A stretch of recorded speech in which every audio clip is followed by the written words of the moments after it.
Zicea, în ciuda horoscopelor, pe marginea lacului, în spatele ploapelor, dragă doamnelor, înapoi pe șezlong lângă juratic, totul era sistematic. Zise româna, n-avea nicio grijă, plasticul-i malign, mai bine ai bea din sticlă. Nu spune multe cuvinte, visam pe linoleum când ți-ai pus tricoul invers.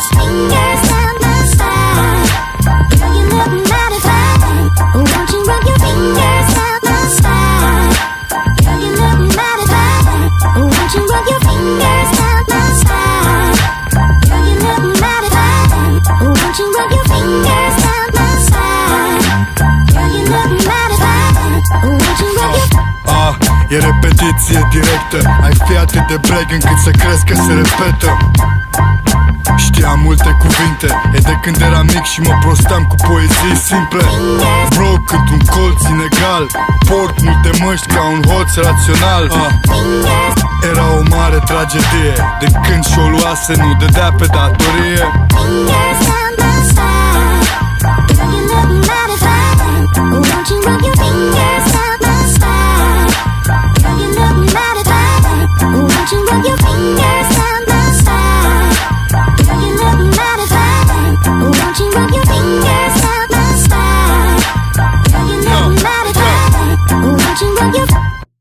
Era plecată din aprilie, punea poze pe net, dar nu prea trimitea familiei.